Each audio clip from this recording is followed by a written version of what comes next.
Good afternoon to all. Welcome to Learning Orbit. Thanks for joining the webinar. Welcome and welcome back. अगर आप first time join कर रहे हैं so thanks a lot to joining.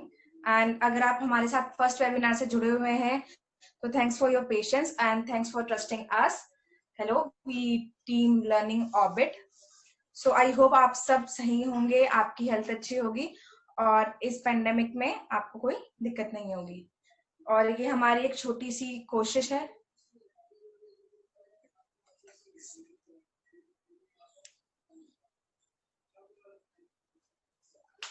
Personally message कर ले personally.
So friends, हम 5 minute wait करते हैं, 5 मिनट क्या 2 मिनट, सो दैट सबके सब ज्वाइन हो जाए.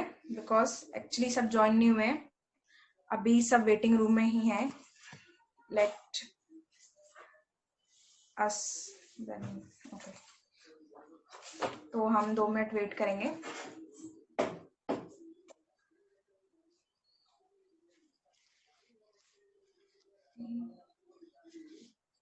Just wait for 2 minute.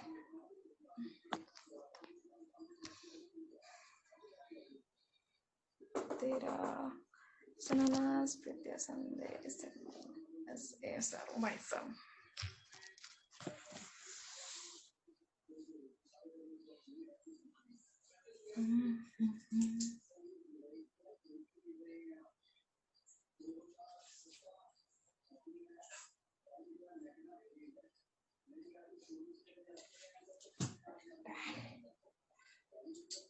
कर दो उसको of.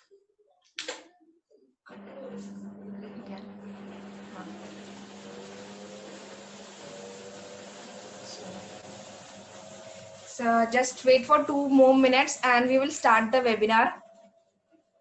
Hope all of you will understand. Thanks to all for your kind patience and हमारे साथ जुड़े रहने के लिए. Yeah, sure, we will provide it. So सबसे पहले क्या है, एटीट्यूडनल एंड सोशल. एटीट्यूड और सोशल. अब ये जो एटीट्यूडनल और सोशल है ये हर किसी के लिए है, टीचर, स्टूडेंट्स और को students as well as society. तो जो एटीट्यूड के अंदर चेंज होता है वो सबके लिए जरूरी है कि बच्चा जहां जा रहा है उसके स्कूल के फ्रेंड्स, उसके क्लासमेट्स, उसके टीचर्स, उसकी सोसाइटी, उसके आसपास की कम्युनिटी उसको एक्सेप्ट करे. तो एटीट्यूडनल और सोशल चेंज सिर्फ एक स्पेसिफिक पर्सन के सबके लिए है. स्कूल के स्टूडेंट्स, टीचर, को स्टूडेंट्स, कम्युनिटी हमारी और हमारे आसपास के जो भी सोशली लोग हैं उन सबके लिए, कि हम हर एक स्टूडेंट को, रेदर वो स्पेशल नीड का हो, बैकवर्ड हो, गिफ्टेड हो, उन सबको हम एक्सेप्ट करें और उनको सोसाइटी में इक्वल दर्जा प्रोवाइड करें.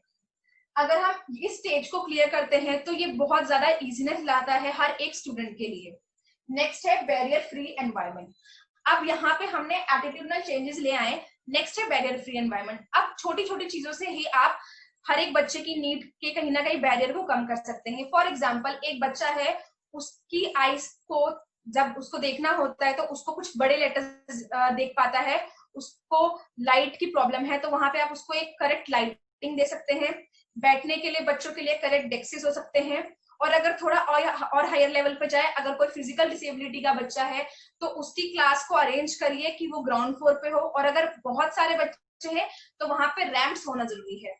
ब्रेल के बोर्ड हो सकते हैं अगर ब्लाइंड बच्चे हैं, और ऑडियो कहते हैं, ऑडियो से आपको सिग्नल देने हैं उनको कि क्लासरूम कहाँ है, कौन सा लेक्चर स्टार्ट हुआ है, कौन सा पीरियड स्टार्ट हुआ है। सो ऐसे हर एक बच्चे की नीड को लेके चलना होगा, चाहे वो कोई भी डिसेबिलिटी हो, कोई भी। अब कोई बच्चा है वो बैकवर्ड सेक्शन से आया, उसको नहीं पता कि सिटी के स्कूल्स के अंदर कैसे होता है, तो आप उसको उस चीज के साथ लेके चलिए, वहां पे उसका मजाक की जगह उसका साथ दीजिए। तो वही है बैरियर फ्री एनवायरनमेंट हर किसी के लिए लाना। अलग अलग वे में हम ला सकते हैं, मैंने कुछ एग्जांपल दिए हैं, इसके बहुत सारे एग्जांपल्स हैं। आप रैम्प्स लगवा सकते हैं, डिसेबल्स टॉयलेट्स आते हैं, आप फिर कहते हैं ब्रेल्स आती हैं, ऑडियो कहते हैं ऑडियो से आप उनको सिग्नल्स दे सकते हैं, बहुत सारे एग्जांपल्स हैं। फिर उनके कहते हैं ऑडियो विजुअल एड्स आते हैं, क्रचेस आते हैं, सबके हैं। नेक्स्ट है हमारा including all student in all activities. हमने इंक्लूजन सेटअप करा, हमने बैरियर फ्री एनवायरनमेंट लाए, हम एटीट्यूडनल चेंजेस लाए, लेकिन हम जब क्लास में बच्चों को कुछ करा रहे हैं, हर एक बच्चे की नीड अलग है, हर एक बच्चे की स्पीड अलग है, तो हमें उसके अकॉर्डिंग हर ऐसा करना है कि हम साथ में हर एक बच्चे को लेके चल सके। एक बच्चा है वो स्पेशल नीड का है, वो शायद से एक एक्टिविटी को करने में हर एक बच्चे से ज्यादा टाइम लेगा, तो हमें उस बच्चे की एक्टिविटी को थोड़ा सिंप्लीफाइड करना है और दूसरे बच्चों की एक्टिविटीज को थोड़ा और कॉम्प्रेहेंसिव करना है, ताकि वो थोड़ा टाइम ले और दूसरा बच्चा उसी टाइम में थोड़ा इजी एक्टिविटी करे और उसको भी लगे कि हाँ मैंने भी कुछ अचीव करा है। सो ऐसा सेटअप कौन कर सकता है? ये हम टीचर्स की जिम्मेदारी है, हमारे कहते हैं मैनेजमेंट की जिम्मेदारी है कि हम ये सब लेके चले, ताकि क्लास में कोई भी बच्चा ये ना सोचे कि मैं आगे हूं या फिर मैं पीछे रह गया। तो हर एक बच्चा हर एक एक्टिविटी में इंक्लूड होना चाहिए, ठीक है। तो मेरे अकॉर्डिंग या फिर जो बेसिक ये 3 चैलेंजेस आते हैं इंक्लूजन के, अगर हम ये 3 चैलेंजेस को लेके चलते हैं तो कहीं ना कहीं एक अच्छा सेटअप हम क्रिएट कर सकते हैं। उसके बाद बहुत सारी चीजें हैं, हमें बच्चों को अलग अलग फैसिलिटीज प्रोवाइड करनी होती है, थेरेपीज प्रोवाइड करनी पड़ती है, ओटी हो गया, पीटी हो गया, उनको अलग अलग एक्टिविटीज में इंक्लूड करना होता है। ये जो लिस्ट है वो एंडलेस है, ठीक है। फिर आते हैं concept of impairment, disability and handicap. अब जैसा कि हम सब जानते हैं इंक्लूजन बात सबकी करता है, लेकिन यहाँ पे मेन फोकस जो है वो चिल्ड्रन विद स्पेशल नीड का है। अब इसके अंदर ये स्पेशल नीड की बात करें और इन 3 टर्म्स को इंक्लूड ना करें तो आई थिंक ये अनफेयर होगा। तो इम्पेयरमेंट, डिसेबिलिटी और हैंडीकैप जो है वो कहीं ना कहीं रिलेटेड टर्म है। इम्पेयरमेंट होता है एक स्ट्रक्चर लेवल पे, जब बच्चे को दिक्कत आती है तो हम उसको कहते हैं कि वो इम्पेयरमेंट स्टेज पे है, और जब वो स्ट्रक्चर लेवल से फंक्शनल पे दिक्कत चली जाती है, मतलब अभी तक सिर्फ उसको स्ट्रक्चर में दिक्कत या वो स्ट्रक्चर प्रॉब्लम होने की वजह से उसके फंक्शन में रेसिस्टेंस आ रहा है, वो फंक्शन उतने अच्छे से नहीं कर पा रहा है, तो हम उसको कहेंगे वो डिसेबिलिटी है। और जब उस डिसेबिलिटी की वजह से वो सोशली नॉर्मल स्टूडेंट्स की तरह या फिर नॉर्मल एक इंडिविजुअल की तरह रिएक्ट नहीं कर पाता है, गैदरिंग्स में नहीं रह पाता है, तो हम उसको हैंडीकैप कहते हैं, ठीक है। तो जब वो सोशल साइकोलॉजिकल हो जाता है, फिजियोलॉजिकल हो जाता है, तो वो हैंडीकैप है। तो ये तीनों टर्म्स जो है वो एक के बाद एक आती है। तो अगर हम जितनी जल्दी उनको पहचान के उनका जल्दी से ध्यान करें, प्रिवेंशन करें, क्योंकि prevention is always better than cure, तो इन 3 टर्म्स को लेके चलना जरूरी है। जिस स्टेज पे ध्यान दिया जाएगा तो चांसेस होते हैं कि नेक्स्ट स्टेज पे ना जाए और बच्चे की डेवलपमेंट बेटर हो जाए। नाउ यहाँ पे हमने जाना कि क्या क्या हमारे चैलेंजेस हैं इंक्लूजन को लेके, और क्या क्या हमारे कंसेप्ट है कि इंक्लूजन में जो चिल्ड्रन विद स्पेशल नीड होते हैं उनके क्या क्या कंसेप्ट है, इम्पेयरमेंट, डिसेबिलिटी एंड हैंडीकैप। अब कुछ सॉरी ये जो वेबिनार है ये सर्टिफिकेशन के लिए नहीं है, it is for information purpose. अगर आपको दिक्कत है तो सॉरी, बट यहाँ पे सिर्फ हम एक ये इनिशिएटिव है ताकि सबको एक इंफॉर्मेशन मिल पाए, एक प्रॉपर नोट्स, एक प्रॉपर नॉलेज मिल पाए। नाउ लीगलाइजेशंस। अब कुछ ना जब यहाँ पे ध्यान दिया जा रहा था कि स्पेशल नीड के बच्चों के ऊपर भी ध्यान देना है, तो टाइम टू टाइम कुछ ना कुछ लीगलाइजेशंस हुई, कहीं पे डेफिनेशंस, कहीं पे उनके बारे में इंफॉर्मेशन, ताकि हर कोई जान सके कि कहाँ और किनको कैसे डिवाइड करना है या फिर कैसे उनके ऊपर वर्क करना है। तो सबसे पहले आई हमारी मेंटल हेल्थ एक्ट। मैंने यहाँ पे एक यस सो यहाँ पे हमने लाइन वाइज मैडम चले। सबसे पहले हमारा 1987 में मेंटल हेल्थ एक्ट। यहाँ पे मेंटल हेल्थ के ऊपर फर्स्ट टाइम फोकस किया गया और इसके अंदर रिहैबिलिटेशन और ट्रीटमेंट के ऊपर ध्यान दिया गया कि मेंटल हेल्थ प्रॉब्लम के ऊपर कैसे रिहैबिलिटेशन और ट्रीटमेंट दिया जाएगा। उसके बाद आता है आरसीआई एक्ट 1992, इम्पेयरमेंट। ओके, सो इम्पेयरमेंट जब कहते हैं बच्चे को कोई फॉर एग्जांपल चोट लगती है तो हम कहते हैं अगर मेरे एक हाथ में चोट लग रही है तो मैं कहूंगी कि मेरे हाथ अभी इम्पेयर्ड है, तब तक वो स्ट्रक्चरल दिक्कत है, मेरे को मतलब सिर्फ चोट लगी है। लेकिन जब उस चोट की वजह से मैं अपना फंक्शन नहीं कर पा रही हूँ तो वो डिसेबिलिटी हो जाएगी, तब वो फंक्शनल हो जाएगा। और उस फंक्शन उस अपने हैंड के फंक्शन ना होने की वजह से मैं सोशली नॉर्मली एक इंडिविजुअल होता है जो वर्क कर पाता है, मैं वो नहीं कर पा रही हूँ, तो मैं कहीं ना कहीं सोशली पीछे हो रही हूँ, तो वो हैंडीकैप स्टेज कहलाता है। आई होप इस एग्जांपल से क्लियर हो गया हो। ठीक है, हम थे यहाँ लीगलाइजेशन पे। मैंने बताया मेंटल हेल्थ एक्ट, प्लीज किसी ने अपने आप को अनम्यूट करा हुआ है, म्यूट कर लीजिए ताकि ये डिस्टर्बेंस ना हो। Ma'am kindly mute them. हाँ, सो सबसे पहले है मेंटल हेल्थ एक्ट 1987 में,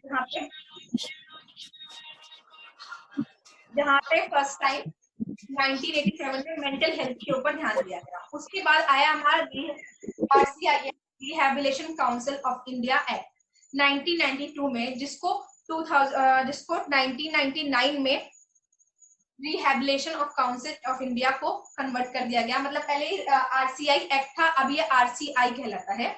सो इसके अंदर क्या था कि बच्चों, इसके अंदर ओवरऑल चीजों को लेके चले थे, चाहे वो चिल्ड्रन विद स्पेशल नीड की ट्रीटमेंट हो, उनके लिए एड्स प्रोवाइड करना हो, हम टीचर्स को ट्रेनिंग देना हो, स्पेशल नीड की टीचर्स को, स्पेशल टीचर्स को ट्रेनिंग देना हो, उनको मॉनिटर करना हो, इन सारी चीजों को आरसीआई एक्ट के अंदर ध्यान में रखा गया, उनको सर्टिफाइड किया गया, रजिस्टर किया गया, इनके सर्टिफिकेशन का काम किया गया। ठीक है, फिर आया हमारा PWD act 1995, that is person with disability act 1995 में, और इसके अंदर कुछ डिसेबिलिटीज को स्पेसिफाई किया गया कि ये 7 डिसेबिलिटीज है, 7 डिसेबिलिटीज की बात की गई, उनकी डेफिनेशन दी गई, उनके लिए क्या क्या कंसेशंस हैं वो बताए गए, और बोला गया कि उन सबको इक्वल राइट मिलनी चाहिए, इक्वल अपॉर्चुनिटी मिलनी चाहिए, उन सबको मेन स्ट्रीम करना है। वो 7 डिसेबिलिटी क्या थी, यहाँ पे एक निमोनिक है, B H L Q and M square. Now B is for blindness, H for hearing impairment, L Q मतलब एल 3 बार होगा, leprosy cure, low vision and locomotor disability, जिसके अंदर हमारा सर्बल पाल्सी भी ऐड होता है, या फिर जितनी भी हमारी फिजिकल डिसेबिलिटीज है वो हमारी लोकोमोटर डिसेबिलिटीज में आती है। फिर है M, that is mental retardation, and M is for multiple disability. तो ये सारे जो थे हमारे, ये 7 डिसेबिलिटी थे पीडब्ल्यूडी एक्ट में। उसके बाद हमारा आता है नेशनल ट्रस्ट एक्ट 1999 में, जिसके अंदर मेन फोकस पे रखी गई 3 disabilities, autism, cerebral palsy and multiple disabilities. यहाँ पे इन 3 के ऊपर फोकस रखा गया, इन तीनों के बारे में और इंफॉर्मेशन दी गई, डेफिनेशंस दी गई, ताकि लोगों को आइडेंटिफिकेशन में आसानी हो, एज वेल एज इनके लिए जो स्कीम्स थी कुछ लाई गई, इनके लिए कुछ कंसेशन लाए गए। ठीक है, उसके बाद आया हमारा आरपीडब्ल्यूडी एक्ट 2016। हमारा आरपीडब्ल्यूडी एक्ट आया 2016 में। इसके अंदर यहाँ पे जो 7 डिसेबिलिटीज थी उनको कन्वर्ट कर दिया गया है 21 में। अब वो 7 डिसेबिलिटीज बन गई हमारी 21 डिसेबिलिटीज, बहुत सारे डिसेबिलिटीज ऐड हो गई हैं और इन फ्यूचर में भी और भी ऐड हो। तो क्या क्या थी, यहाँ भी एक निमोनिक्स है क्योंकि 21 डिसेबिलिटीज है और एग्जाम में आ जाता है कि कौन सी आरपीडब्ल्यूडी एक्ट में है या नहीं।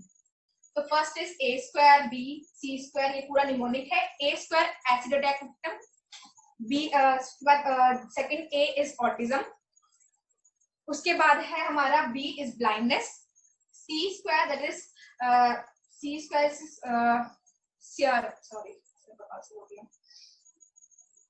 सी इज क्रॉनिक न्यूरोलॉजिकल डिसऑर्डर्स, जिसके अंदर हमारे sorry I think my voice is not clear. Ma'am, am I audible? Yes, ma'am, you are audible. Yes, ma'am, audible. NTA, ma'am sir no, NTA में तीन disabilities हैं, ऑटिज्म, सर्बल पाल्सी और multiple disabilities.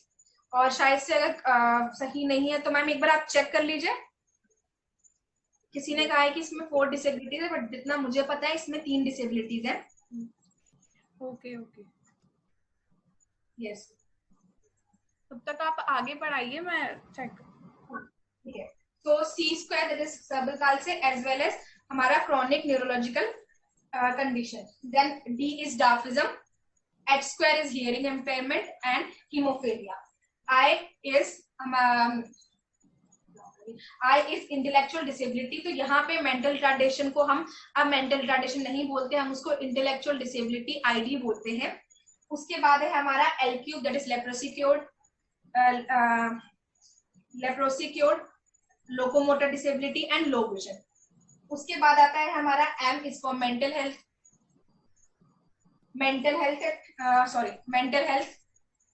Mental illness. Wait, no certification is not provided sir here. Yes, certification is not provided here sir, sorry, it is only for learning purpose. Okay, so M is for mental illness, multiple sclerosis, then muscular dystrophy and mental illness. Now P is for Parkinson's disease, S cube is for sickle cell disease, speech and language disorders and specific learning disabilities, and T is for the last that is thalassemia. So यहाँ पे इन सारी disabilities को add किया गया 2016 में, that is RPWD act. ठीक है, ये हमारे कुछ एक्ट्स थे, कुछ हमारी लीगलाइजेशन थी जो की गई है अभी तक के लिए। आई होप मैंने सारी इसके अंदर कवर करी हूँ, और अगर हम इनको डिटेल में पढ़ने जाएंगे तो ये अपने आप में पूरे एक टॉपिक है। इन सबकी अलग अलग डेफिनेशन है, इनके अंदर बहुत सारे फीचर्स हैं, बहुत सारे पॉइंट्स हैं जो हमें जानना जरूरी है। तो उनको हम आई थिंक अगर आप चाहते हैं तो नेक्स्ट वेबिनार में कवर कर लेंगे। उसके बाद हम आते हैं कुछ स्कीम्स पे जो स्कूल लेवल पे है। Ma'am sorry for interruption, there are 4 disabilities in NTA, 4 disabilities Okay. NTA में autism, cerebral palsy, mental retardation and multiple disabilities. Okay, so sorry for that, यहाँ पे 4 डिसेबिलिटीज आएगी। यहाँ पे autism, cerebral palsy, mental retardation and multiple disability है। Thanks जिसने भी बताया, thanks a lot. Yeah very yes, हमने यहाँ पे स्कीम लीगलाइजेशन यानी अब कुछ स्कीम्स है, हम स्कूल लेवल की स्कीम्स की बात करेंगे। यहाँ पे स्कीम्स बहुत सारी हैं, लेकिन यहाँ पे हम सीटेट या फिर एग्जाम पर्पज से चल रहे हैं, तो स्कूल लेवल की स्कीम्स क्या क्या है। पहली है IEDC that is inclusive education for disabled children, जो 1974 में आई थी, और उसके अंदर अमेंडमेंट किया गया था, कुछ रिविजन्स की गई थी 1992 में। उसके बाद 1997 को उसको DPEP में ऐड कर दिया गया था, एंड फिर SSA में उसको 2000 में ऐड कर दिया गया था। जैसे कि मैंने आपको स्टार्टिंग में बताया था कि ये जो SSA है, यहाँ पे भी इंक्लूजन की बात की गई है। तो यस, 2000 में जब SSA आया था तो उसके अंदर IEDC जो कन्वर्ट होकर DPEP में चला गया था, उसको SSA में इंक्लूड कर दिया गया था। सो कहीं ना कहीं इन सारे टॉपिक में इंक्लूसिव एजुकेशन एडेड है, इसलिए इन टॉपिक को यहाँ पे लिया गया है और मेंशन किया गया है। ठीक है, नेक्स्ट है हमारा, यहाँ पे एलिमेंट्री एजुकेशन के ऊपर ध्यान दिया गया था। उसके बाद नेक्स्ट स्कीम आई जहाँ पे सेकेंडरी एजुकेशन पे ध्यान दिया गया, that is inclusive education for disabled children eight secondary stage. ठीक है, यहाँ पे ये स्कीम आई थी 2009 में। इनके ईयर मेंशन करना इंपॉर्टेंट है फ्रेंड्स, एग्जाम से बहुत बार सिर्फ ईयर ही पूछा जाता है कि ये कौन सी ईयर में लॉन्च हुई थी। सो ये 2009 में हुई थी, और इसका जो कहते हैं टारगेट था कि 2020 तक आपको इंक्लूजन को एक फ्रेंडली सेटअप पे लाना है, और ऐसा करना है कि इंडिया में हर कोई इंक्लूजन को और चिल्ड्रन विद स्पेशल नीड के साथ फ्रेंडली बिहेवियर स्टार्ट कर दे। तो ये इनका टारगेट है। उसके बाद है नेक्स्ट हमारा national policy for person with disability 2006। इस पॉलिसी के अंदर स्पेसिफिकली क्रिटिकल एज पे ध्यान दिया गया, जो हमारी 3 to 6 ईयर होती है। 3 इसलिए क्योंकि बच्चा स्कूल में admission at the age of 3 लेता है, इससे पहले वो अपने घर पे होता है। सो 3 to 6 ईयर जो होता है बच्चे की क्रिटिकल एज है, वैसे 1 to 6 होती है, बट ये क्रिटिकल एज है क्योंकि यहाँ पे बच्चे का डेवलपमेंट सबसे ज्यादा होता है, सबसे ज्यादा बच्चा चीजों को ग्रास्प करता है, सबसे जल्दी सीखता है। तो इसके ऊपर ध्यान देने के लिए नेशनल पॉलिसी आई जो 2006 में आई थी, और यहाँ पे फोकस किया गया था 3 to 6 ईयर के स्टूडेंट्स पे। उसके बाद यहाँ पे हमने स्कीम्स जानी, लीगलाइजेशन जानी, सब कुछ जाना। अब कुछ करिकुलम, अब हम इंक्लूसिव एजुकेशन में जब जाएंगे तो इट्स इम्पोर्टेंट कि हम करिकुलम के ऊपर भी ध्यान दें। अब बच्चे करिकुलम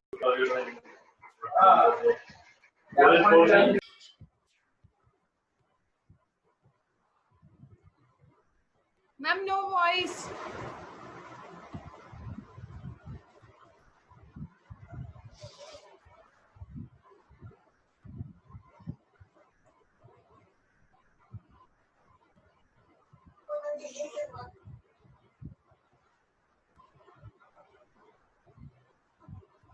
मैम आपकी वॉइस नहीं आ रही है।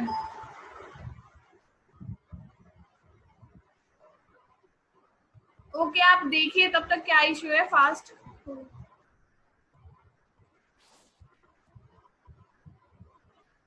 वी आर लुकिंग क्या इशू है।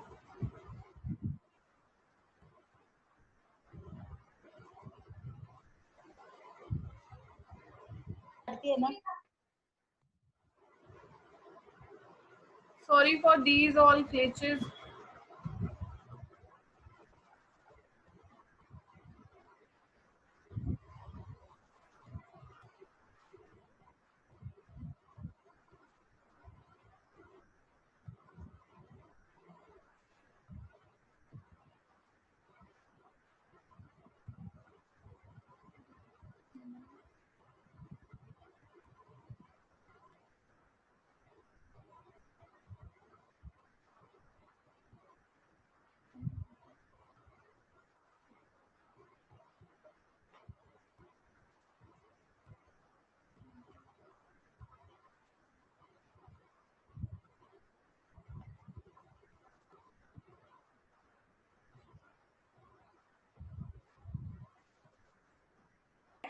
स्कूल से बच्चा जब निकल रहा है, वो पूरा स्टेज जो है वो करिकुलम कहलाता है। वो सब कुछ क्या है, हमारा करिकुलम है।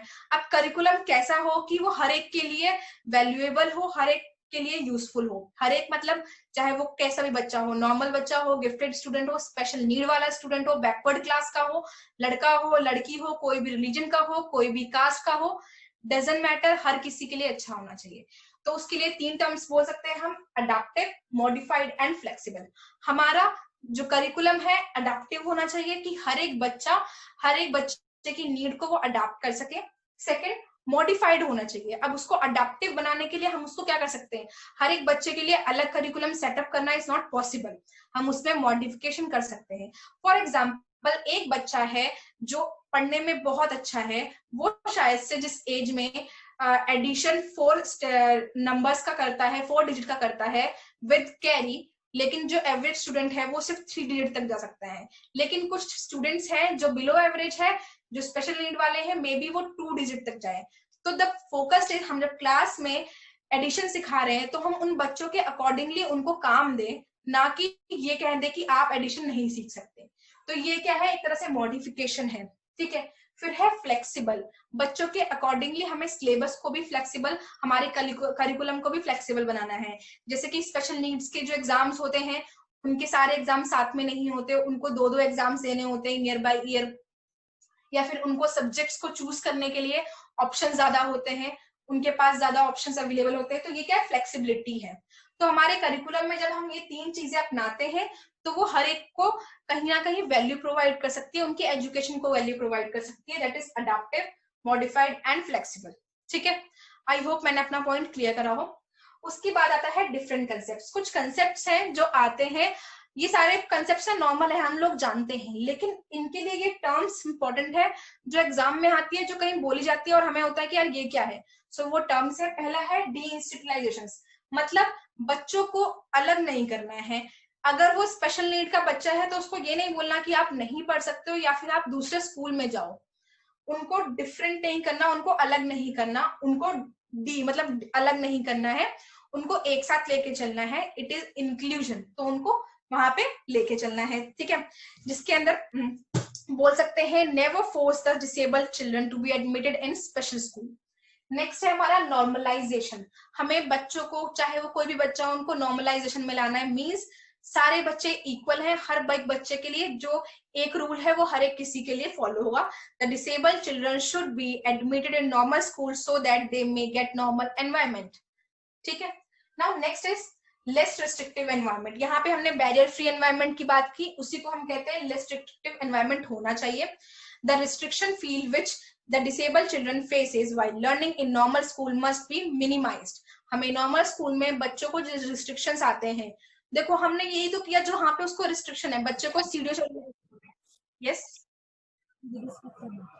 बच्चों को चढ़ने में दिक्कत है, हमने उनके लिए रैम्प्स लाए, उनकी क्लास को हम नीचे लेके आए, हमने टिप्स लगाए।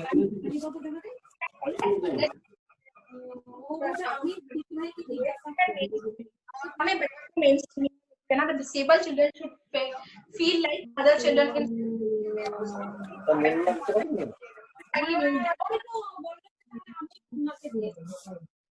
वेट, यस हाँ ठीक है।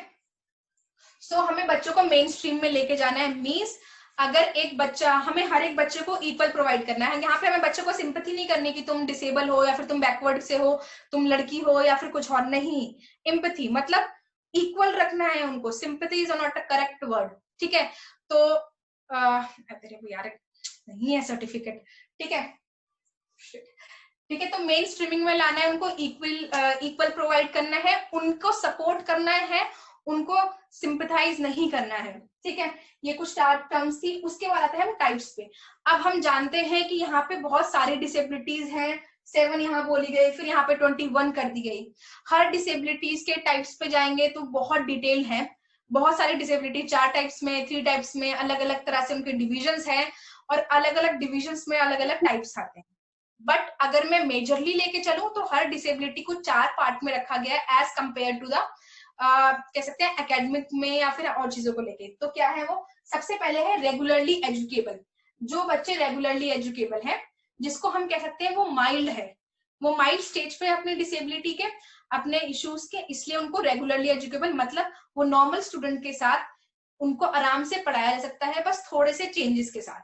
नेक्स्ट है एजुकेबल, जब हम मॉडरेट स्टेज पे आते हैं, जब बच्चा डिसेबिलिटी के मॉडरेट स्टेज पे है, तो वो बच्चा क्या है, वो एजुकेबल है, मतलब यहाँ पे विद सम चेंजेस उसके करिकुलम में, उसके सब्जेक्ट्स में कुछ चेंजेस करके हम उसको एजुकेट कर सकते हैं एक लेवल तक, एक क्लास तक, ठीक है। फिर है ट्रेनेबल, यहाँ पे मॉडरेट सीवियर बच्चा, यहाँ पे हम उसको पढ़ाने की जगह वोकेशनल उसके वर्क्स पे ज्यादा फोकस कर सकते हैं, क्योंकि एट द एंड हम लोग पढ़ क्यों रहे, ताकि हम अपनी आजीविका को ले सके, हम अपनी लाइफ को अच्छे से सेट कर सके, उसको अच्छे से चला सके। तो कहीं ना कहीं हम वोकेशनल ट्रेनिंग बच्चे को जल्दी दे सकते हैं, क्योंकि अगर वो जो टाइम अपना एजुकेशन पे ना लगा के डायरेक्टली सीधे वोकेशनल ट्रेनिंग करे, क्यों, क्योंकि वो इतनी सारी चीजें पहले एजुकेशन फिर वोकेशन पे नहीं ट्रांसफर हो पाएगा, वहां पे उसको ट्रांसमिशन में दिक्कत होगी, तो सीधे हम उसको वोकेशनल ट्रेनिंग पे लेके जाते हैं। उसके बाद है नर्सिंग केयर, यहाँ पे बच्चों को बहुत रेयरली हो पाता है कि कुछ सिखाया जा सके, यहाँ पे उनको नर्सिंग केयर की जरूरत होती है। ये बच्चे होते हैं प्रोफाउंड केस के। तो हर एक डिसेबिलिटी में ये 4 तो होता है, mild, moderate, severe and profound, जिसके हिसाब से एजुकेशन के हिसाब से रखा गया है regularly educable, mild, educable, moderate, trainable, severe and nursing care के हमारे जो है वो प्रोफाउंड। तो हम इंक्लूजन में भी मोस्टली जिन बच्चों को सेटअप करते हैं वो होता है रेगुलरली एजुकेबल और एजुकेबल। अब बच्चे की सीवियरिटी के अकॉर्डिंगली जो हम इंक्लूजन सेटअप का क्लासरूम बनाते हैं वो होता है, अगर बच्चा एक सीवियर लेवल पर है तो दूसरे बच्चे जो होंगे उनकी स्ट्रेंथ कम होगी। अगर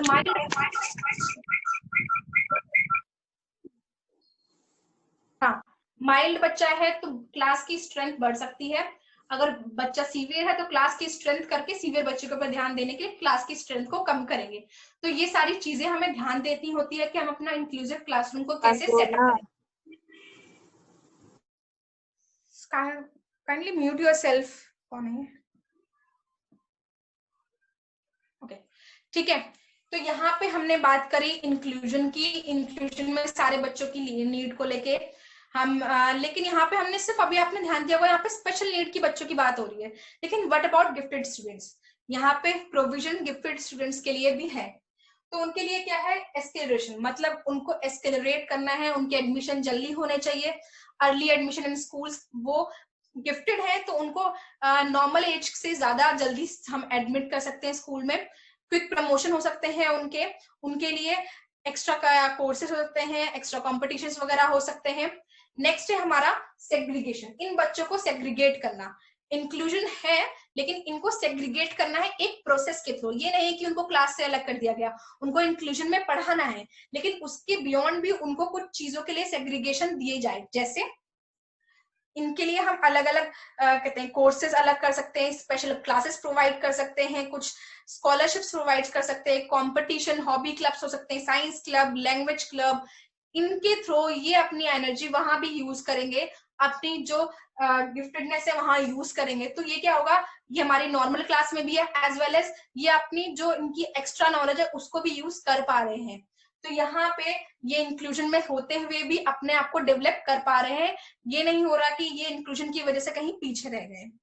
नेक्स्ट है हमारा एनरिचमेंट, इनको एनरिचमेंट देना, इंडिविजुअल एनरिचमेंट कर सकते हैं, इनकी स्पेशल क्लास लेके, ग्रुप एनरिचमेंट जहां पे ये हो सकता है कि ये अपने ग्रुप के दूसरे बच्चों को मोटिवेट करे कि आप भी ये सब कर सकते हो। नेक्स्ट है लाइब्रेरी फैसिलिटीज, ऑब्वियसली जल्दी चीजों को ग्रास्प करते हैं तो इनके पास अवेलेबल होनी चाहिए लाइब्रेरी, ताकि ये मोस्ट टू मोस्ट चीजों को ग्रास्प कर सके।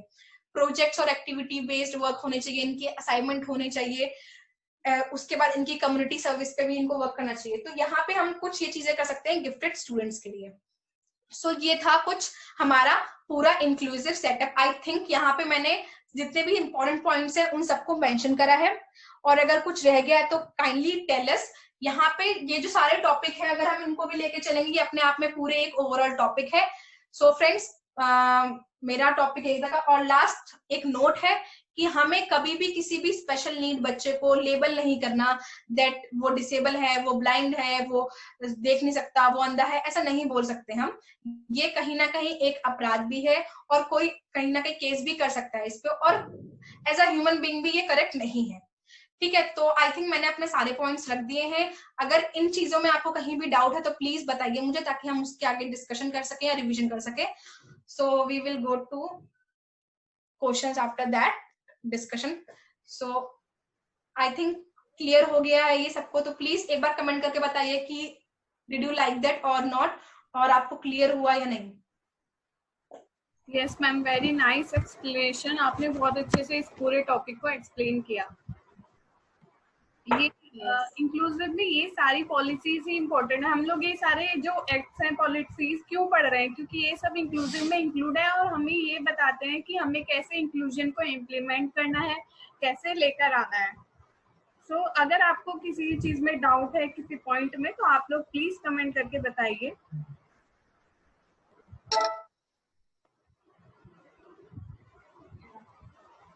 I think ma'am, yes, okay, thanks a lot. Everything is clear to everyone?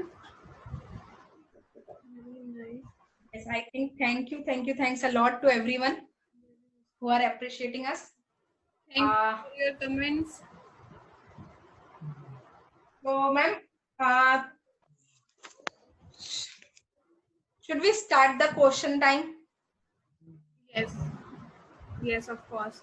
So let's move to questions. Anjali ma'am अब आपको कुछ क्वेश्चंस बताएंगी जिसके आपको आंसर करने हैं। जैसा कि पहले से मेंशन है वेबिनार में, आपको 1 to 20 तक नंबर्स लिखने हैं। मैम क्वेश्चन बताएंगे, उन आंसर को नोट करिए, लास्ट में मैम आंसर देंगी, आपको उसके अकॉर्डिंगली चेक करना है कि आपको कितना वो क्लियर हुआ है टॉपिक। इससे एक तरह से आपके यहाँ पे खुद वो सेल्फ इवेल्युएशन हो जाएगा। Yes ma'am. Let me share the screen. Yes ma'am. Yes.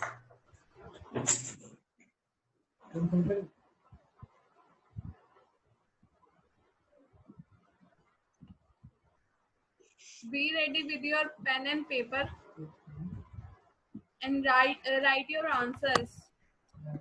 There are about 20 questions. So yeah, let's start. Question 1. What is an inclusive classroom? Yeah, option A, one in which every student participates. जिस class हमारा inclusive classroom क्या है? एक ऐसा situation जिसमें सारे students participate करें। Option B, one in which the student population is culturally diverse. एक ऐसी सिचुएशन जिसमें स्टूडेंट्स की जो पॉपुलेशन है उन सबका अलग अलग कल्चर से हो, कल्चरली डाइवर्स हो. Next is one in which students with and without disabilities work and learn together. एक ऐसा क्लासरूम या ऐसी कक्षा जिसमें स्टूडेंट्स जिनमें डिसेबिलिटी हो और नॉन डिसेबिलिटी सब एक साथ वर्क करें, लर्न करें. Next is one with many teachers. एक ऐसा क्लासरूम जिसमें काफी सारे टीचर्स हों. तो इसमें से कौन सा ऑप्शन सही है, आप उसे अपने पेपर्स में लिख लीजिए. Question 2, what does SEN stand for? Which is special education need, special educational needs, special emotional negotiation, special and exceptional needs. SEN क्या है, उसकी फुल फॉर्म क्या है? स्पेशल एजुकेशन नीड है, स्पेशल एजुकेशनल नीड है, स्पेशल इमोशनल नेगोशिएशन है, special exceptional needs है. Question 3, a disability may be present in which of the following. एक डिसेबिलिटी है जो कहाँ पे प्रेजेंट हो सकती है? एक स्पीच, हेयरिंग और आई साइट में, B mobility, perception and memory में, सी कॉन्टिनेंस, डेक्सटेरिटी और फिजिकल कोऑर्डिनेशन में, या all of these.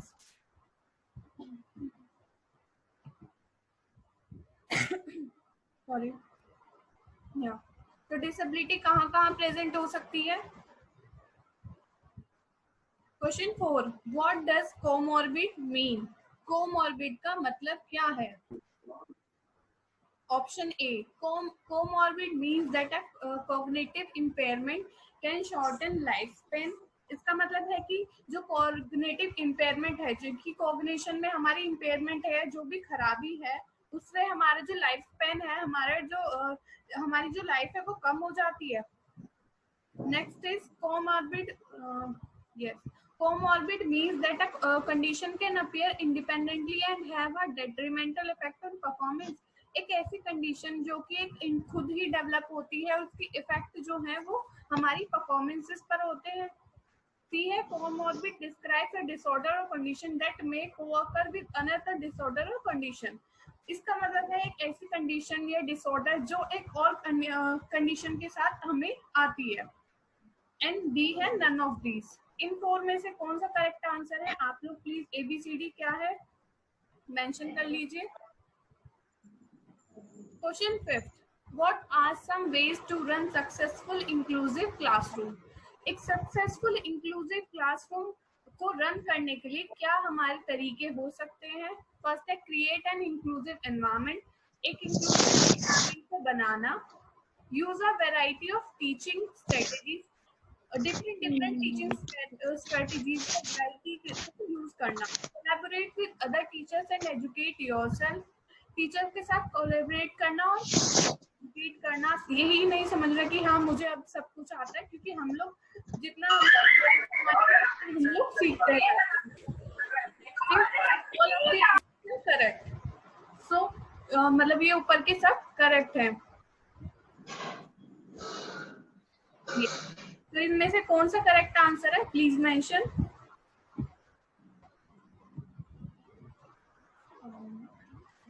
Yes. Question 6, how should you present information to students in an inclusive classroom?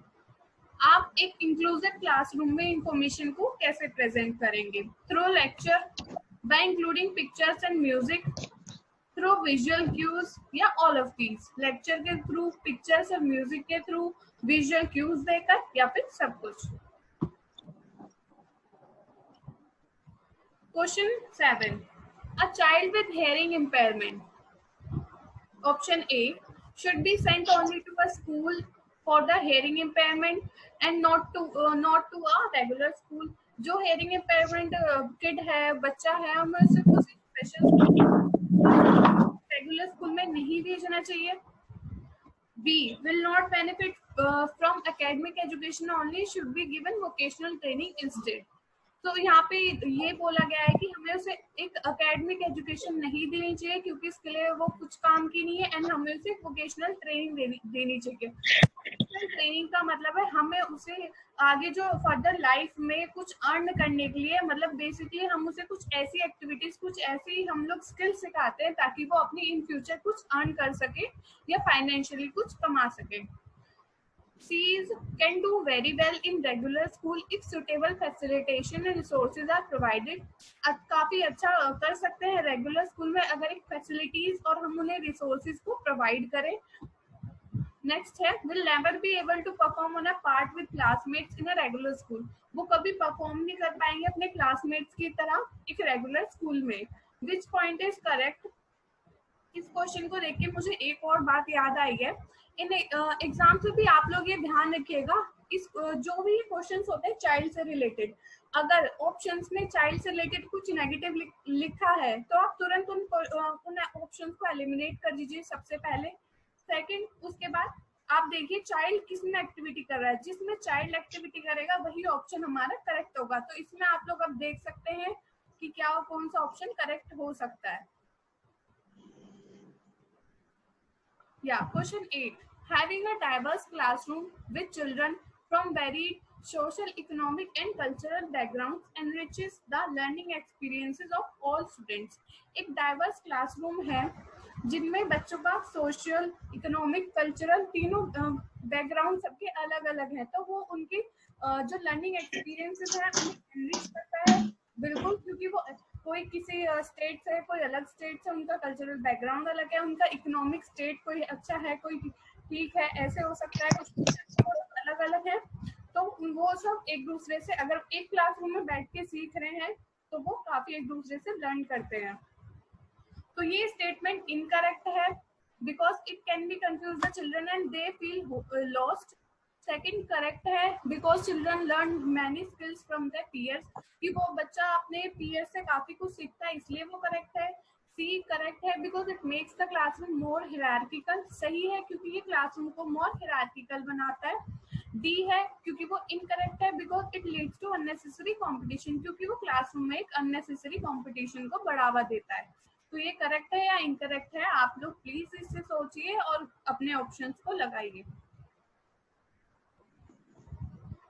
Next है question 9, inclusion with special needs. Special need children कौन से होते हैं? जिन the children who are with disability या फिर बोल सकते हैं डिसेबल्ड चिल्ड्रंस, जिन्हें एक स्पेशल नीड, स्पेशल केयर की जरूरत होती है। तो वो क्या होते हैं? ऑप्शन है इज एन अनरियलिस्टिक गोल, उन्हें इंक्लूड करना है क्लासरूम में एक अनरियलिस्टिक गोल है जिन्हें हम पूरा नहीं कर सकते। बी है is detrimental to children without disabilities, वो एक जो चिल्ड्रन है जिन्हें डिसेबिलिटी नहीं है उनके लिए डेट्रीमेंटल है, खराब है। Will increase the burden on schools, अगर हमने उन्हें ऐड किया तो वो स्कूल्स को बर्डन, उनके ऊपर बर्डन डालेगा। डी है require a change in attitude, content and approach to teaching, हमें जरूरत है एटीट्यूड, कंटेंट एंड अप्रोच में चेंज करने की अगर हम स्पेशल नीड किड्स को इंक्लूड करते हैं। गाइस स्क्रीन पे जो भी ये कर रहा है please stop, there are some ethics, meeting के कोई एथिक्स होते हैं, please maintain them. I think we all are educators, तो हमको ये सब नहीं करना चाहिए, कहीं ना कहीं ये इनएथिकल प्रूफ हो रहा है। Please don't do this. ऐसे लोग। Let's continue. Question 10, inclusive education. कोई इशू है तो बोल दीजिए ना साफ। व्हाट क्या कह रहे हो मैम? कह रही हूँ जिसको इशू है वो साफ बोल दे, ऐसे क्यों कर रहे हैं? अगर किसी का क्वेश्चन है तो प्लीज मैसेज कर सकता है। Yeah, question 10. Inclusive education is based on the principle of, inclusive education कौन से principle पर based है? A. Social existence and globalization. B. Worldwide brotherhood. C. Social equilibrium. या D. Equity and equal opportunities. इस question में आप देखिए सबसे ज्यादा ये चारों ही ऑप्शन काफी सही हैं, तो इनमें से अब हमें ये देखना है कि कौन सा सबसे ज्यादा उसके लिए बेटर है। Question 11. Education of all in schools for all could be a tagline for which of the following? ये tagline किसकी है? Education of all in schools for all. शिक्षा सबके लिए और सब स्कूलों में सबके लिए समान। तो A exclusive education, B cohesive education, C inclusive education या D cooperative education. Question 12. The Rights of Person with Disabilities Act has been enacted in the year. RPWD Act, जिसे बोला जाता है शॉर्ट में RPWD, वो कब इनेक्ट हुआ? 1992 में, 1995 में, 1999 में या 2016 में? An inclusive classroom is that where, एक inclusive classroom कौन सी है जहाँ assessments are repeated till the time every learner achieves minimum grades. एक हम assessment repeatedly assessment करते हैं जब तक एक हर लर्नर जो है वो एक मिनिमम ग्रेड अचीव ना कर ले। मिनिमम ग्रेड मतलब कि लाइक कोई इवन पास करने के लिए वो ले आए। मिनिमम ग्रेड्स वही होते हैं जिन्हें हम जहाँ पे बॉर्डर लाइन पास होते हैं। नेक्स्ट है teacher teachers from only prescribe books to lessen the burden of the, हाँ टीचर सिर्फ जो प्रिस्क्राइब बुक्स होती है उनकी कोर्स की उन्हें ही पढ़ाते ताकि बच्चों पर जो हमारा लेसन द बर्डन कम हो जाए। नेक्स्ट है there is an active involvement of children in solving as many problem as possible. एक एक्टिव इन्वॉल्वमेंट होता है बच्चों का प्रॉब्लम को सॉल्व करने के लिए। सब अपने अपना एक्टिवली परफॉर्म करते हैं और इन्वॉल्व होते हैं हर बच्चा। नेक्स्ट है teacher create diverse and meaningful learning experience for every learner. Teacher एक डाइवर्स और मीनिंगफुल एनवायरनमेंट क्रिएट करता है, लर्निंग एक्सपीरियंस बच्चों को एक ऐसा बनाता है, वो प्रोवाइड करता है जिससे हर बच्चा लर्न करेगा, एक्सपीरियंस गेन करे। नेक्स्ट है Which of the following is a characteristic of a gifted learner? एक गिफ्टेड लर्नर का क्या कैरेक्टरिस्टिक है? A. He gets aggressive and frustrated.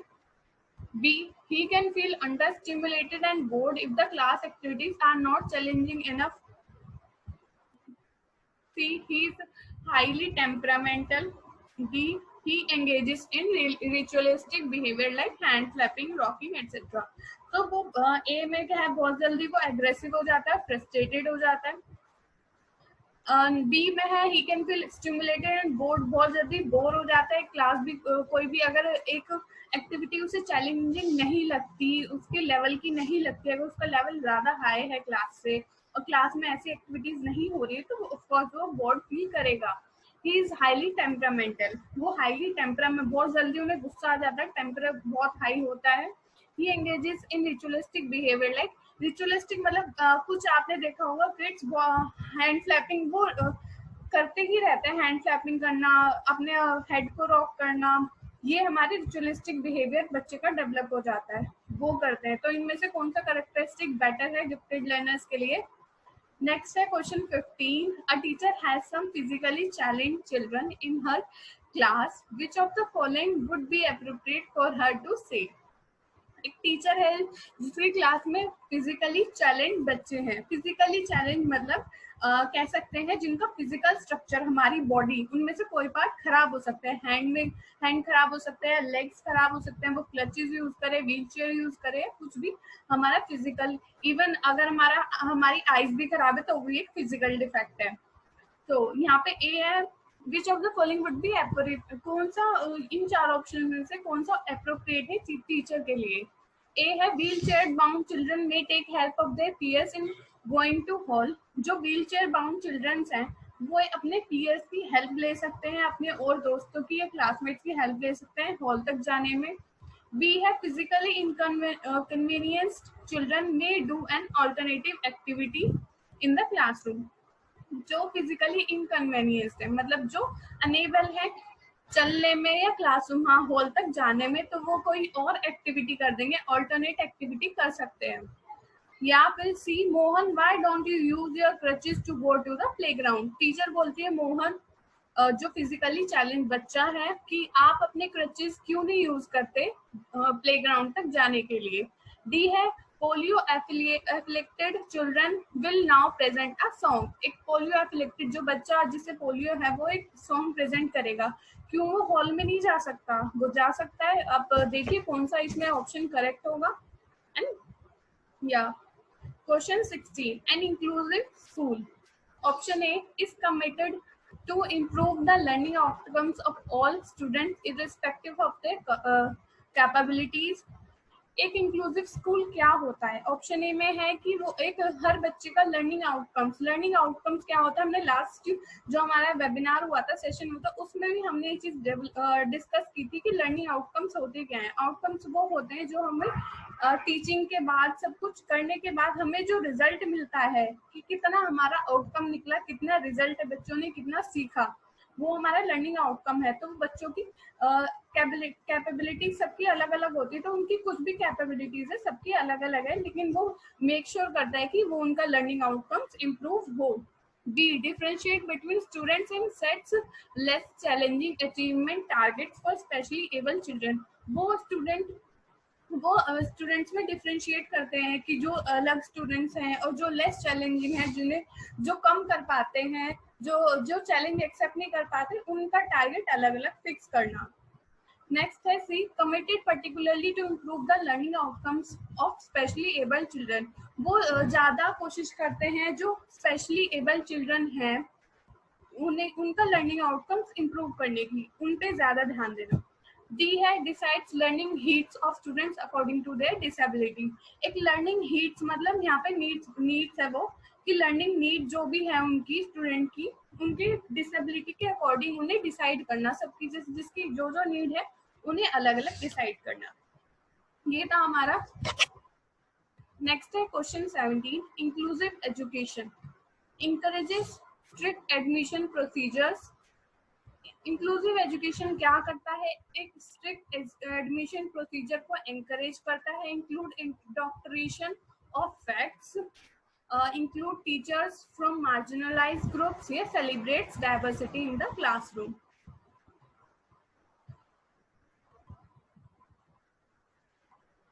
Question 18, which of one of the following statements best describe inclusion?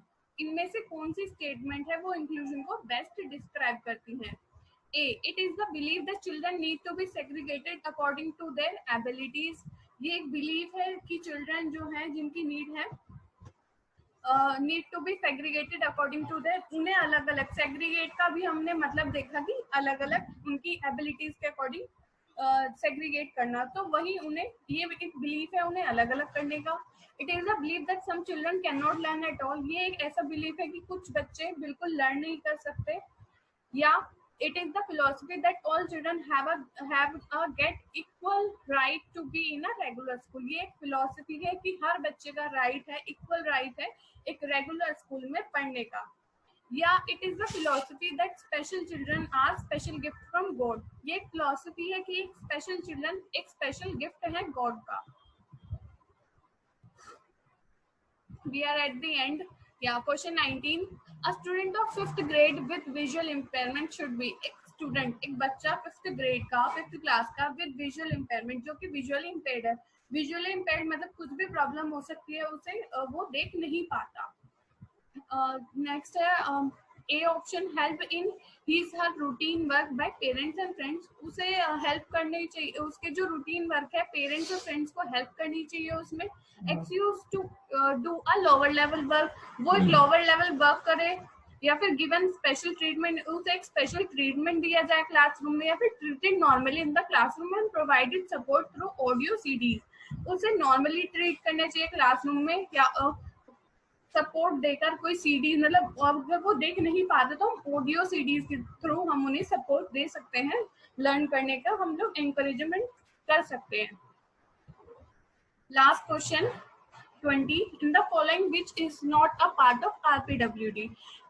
इन चारों में से कौन सा RPWD का पार्ट नहीं है? A, leprosy cure, B, acid attack victims, C, cerebral palsy, and D, colour blindness. तो इन चारों डिसेबिलिटीज में से कौन सा हमारा आरपीडब्ल्यूडी का पार्ट नहीं है? हमें पता है आरपीडब्ल्यूडी में 21 डिसेबिलिटीज है, तो इन चारों में से कौन सी एक नहीं है? आप लोग को ये करेक्ट करना है। We will wait for some seconds, ताकि आप लोग में से किसी का कोई ऑप्शन, कोई क्वेश्चन छूटा हो तो आप लोग वो कर लें। या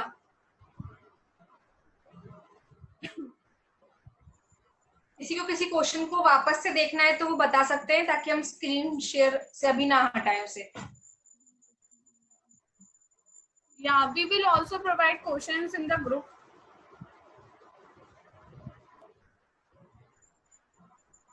आई थिंक सबने मैम आंसर्स टिक कर लिए हैं। सो किसी को कोई डाउट है अभी क्वेश्चन में तो वो पूछ सकता है।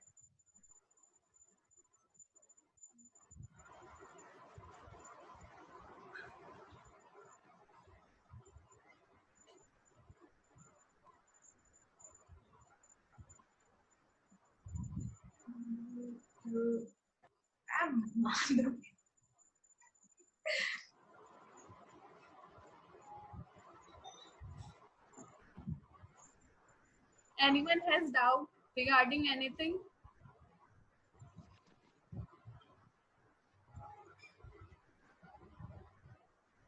Can I stop the screen sharing now?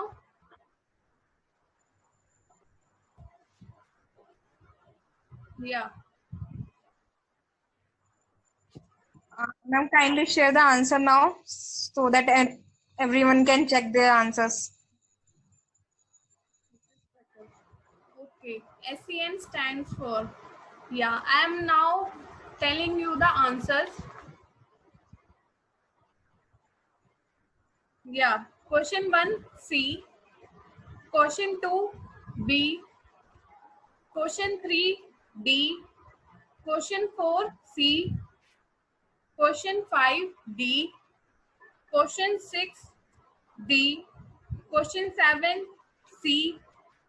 Question 8, B. Question 9, D. Question 10, D. Question 11, C. Question 12, D. Question 13, C. Question 14, B. Question 15, C. Question 16, A. Question 17, D. Question 18, C. Question 19, D. Question 20, D. Last one is D, 20.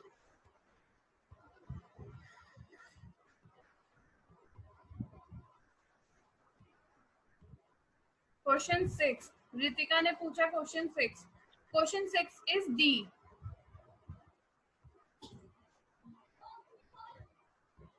Yeah. Anyone else?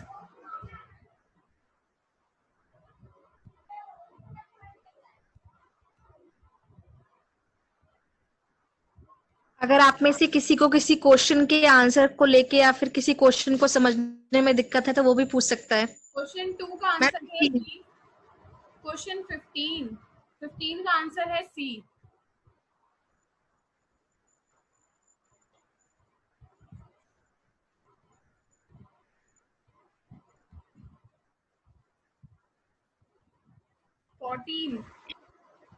Fourteen का है B और 19 का है D.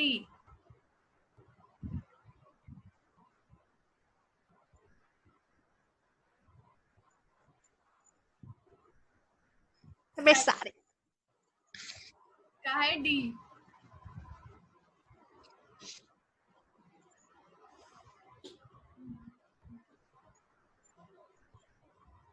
Done? Yes ma'am. जिसके 15 से above यहाँ पर score आया है, दे आर डूइंग वेल.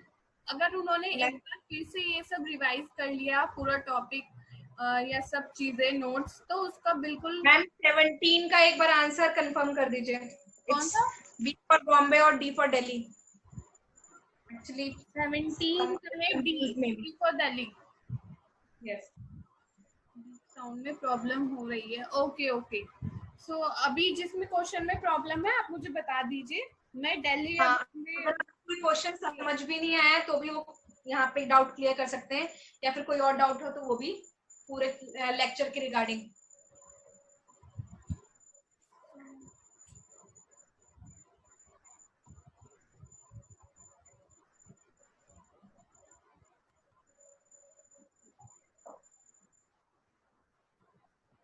या कोई और क्वेश्चन किसी का?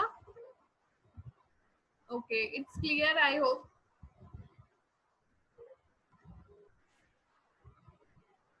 एंड तो सबको यहाँ पे सारे मैं डाउट। एक और बात सबको बोलना चाहती हूँ कि ये प्लेटफॉर्म हमारा लर्निंग ऑर्बिट, यहाँ पर सिर्फ हम लोग ही नहीं, आप लोग में से कोई भी, ये आई थिंक मुझे फर्स्टली पहले इंट्रोडक्शन में बोलना चाहिए था, अभी काफी कम हो चुके हैं, कि हम ये कोई भी यहाँ पे वॉलंटरीली अपना टॉपिक जो प्रेजेंट करना चाहता है कोई भी कर सकता है। हम यहाँ पे हमसे कनेक्ट करके आप लोग अपना जो भी, क्योंकि हम लोग सब कोई भी यहाँ पे परफेक्ट नहीं है, इवन हम लोग भी परफेक्ट नहीं है, तो हम लोग सब एक दूसरे से सीखते हैं तभी जाके आगे बढ़ते हैं। तो आप लोग भी कोई भी अपना टॉपिक कोई भी प्रेजेंट करना चाहता है तो प्लीज कांटेक्ट अस, एंड आप ग्रुप में बता सकते हैं या हमें पर्सनली मैसेज कर सकते हैं। या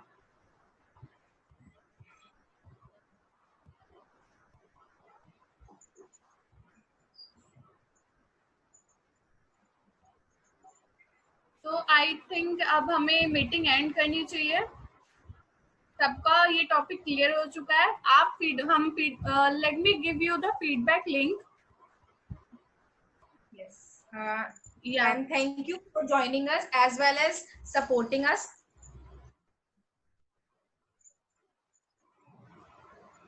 And kindly share me, ma'am, kindly share the feedback link. I will share the YouTube channel link. If anyone is interested, they can visit our channel या as